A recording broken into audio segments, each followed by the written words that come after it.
On pourrait se dire qu'à partir du moment où on est nous-mêmes une minorité ethnique ou religieuse, alors une certaine solidarité va se faire envers les autres minorités ethniques et religieuses qui elles-mêmes vont subir des injustices.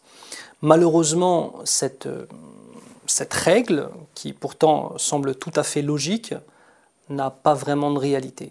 Et pour être honnête, elle n'a pas de réalité envers les musulmans, mais aussi des musulmans envers les autres.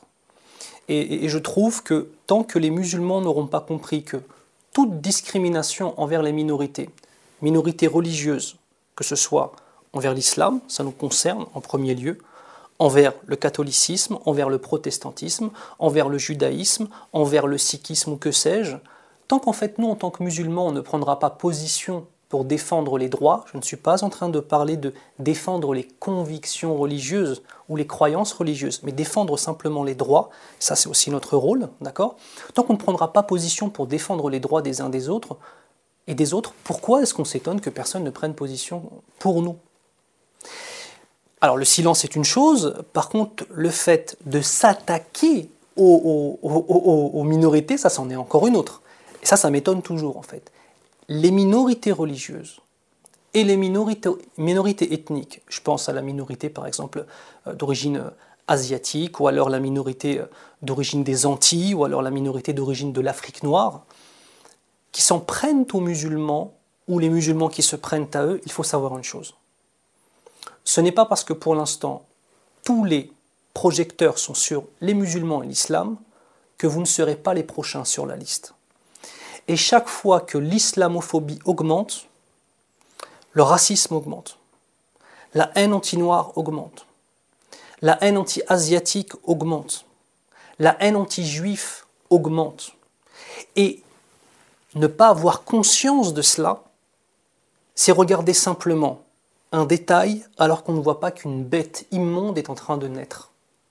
C'est comme quand on dit, lorsque le sage désigne la lune, l'idiot regarde le doigt. Eh bien, j'espère que, à la fois dans les autres ethnies et les autres minorités religieuses, on cessera simplement de regarder le doigt, mais qu'on verra la lune, mais aussi dans la communauté musulmane, que l'on prendra position pour défendre les droits des uns et des autres. Et ça, c'est quelque chose de fondamental.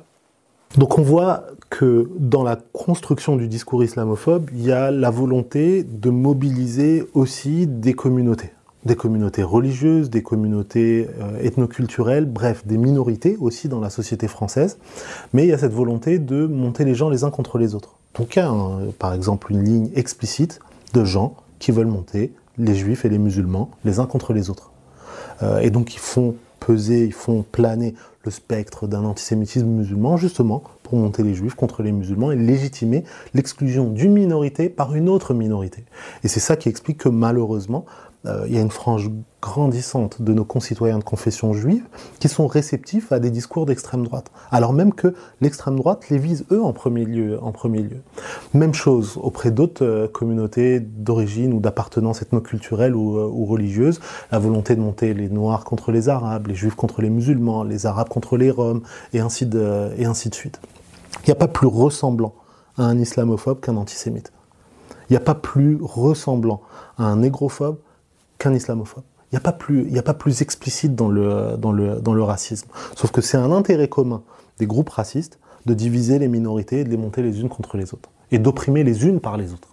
Donc à chaque fois qu'il y a des divisions parmi ces minorités, des oppositions parmi ces minorités, l'extrême droite, elle est en train de jubiler. Et vous voyez de manière cyclique, les seuls Arabes et les Noirs qui conviennent au Front National, c'est des Arabes et des Noirs qui crachent sur des Arabes et des Noirs. Et ça, c'est délimité. Pourquoi est-ce que, entre guillemets, on va aller se salir les mains si on peut les amener eux-mêmes à s'entretuer ou à se cliver ou à s'exclure les uns les autres. Et même chose pour l'investissement de l'identité ou de la culture chrétienne. À titre personnel, je peux en parler. Moi, c'est dans des écoles catholiques que j'ai fait la plupart de ma scolarité. Et le catholicisme que j'ai connu, c'est un catholicisme de fraternité, avec lequel j'ai jamais vécu le moindre incident. Jamais on m'a traité, moi, comme un étranger. Jamais on m'a exclu de ces écoles. Jamais j'ai ressenti que j'étais quelqu'un qui n'était pas le bienvenu. Donc le catholicisme, il n'a pas de dimension identitaire et raciste à la base. Mais on voit que l'extrême droite fait une instrumentalisation de ces questions-là pour dire, voilà, l'héritage français est judéo-chrétien, plutôt blanc et chrétien dans leur lecture, et donc les musulmans sont en contradiction avec ça. Mais n'importe qui vit sur le terrain voit que les paroisses et les mosquées ont des excellents rapports. Et ça va tellement loin qu'en fait, ils ont un catholicisme ou une chrétienté conditionnelle. Le pape, il leur convient lorsqu'il a des discours durs et rigoureux, mais par contre, si le pape a des signes et des discours de fraternité, d'amitié, de proximité avec les musulmans, par exemple, ça c'est un mauvais pape. Un pape qui dénonce les injustices sociales, un pape qui dénonce l'oppression coloniale de tel endroit ou de tel autre, qui dénonce l'oppression en Palestine ou les bombardements à Gaza, c'est tout de suite un mauvais pape. Un pape qui dénonce le racisme vis-à-vis des Noirs, qui dénonce l'islamophobie lorsqu'elle se présente, qui évite l'exclusion des musulmans, ça c'est un mauvais pape. Un prêtre qui invite dans sa paroisse une conférence sur la fraternité ou contre le racisme ou contre l'islamophobie, c'est un traître à la cause. Et donc on voit que cette instrumentalisation du fait religieux, de la même manière que chez certains musulmans, on se sert malheureusement de notre dîne, de notre religion, de notre magnifique religion, comme d'un instrument d'oppression et d'injustice vis-à-vis des autres, en la travestissant, en la dévoyant de son sens, on voit chez les juifs, chez les chrétiens, chez les bouddhistes, chez d'autres, des gens qui vont se servir, qui vont détourner leur identité ou leur culture ou leur religion pour exclure les autres. Et ils ont que faire de leur religion, ils ont tout à faire de l'exclusion des autres. Ça, il faut le dénoncer. Personnellement, j'ai été ému, mais aussi choqué, des réactions vis-à-vis des attentats de Christchurch. Je rappelle, on a un terroriste, suprémaciste blanc, qui rentre dans une mosquée et qui abat froidement, de façon militaire, un véritable carnage, plus de 50 personnes, en filmant le tout, en le diffusant sur Facebook.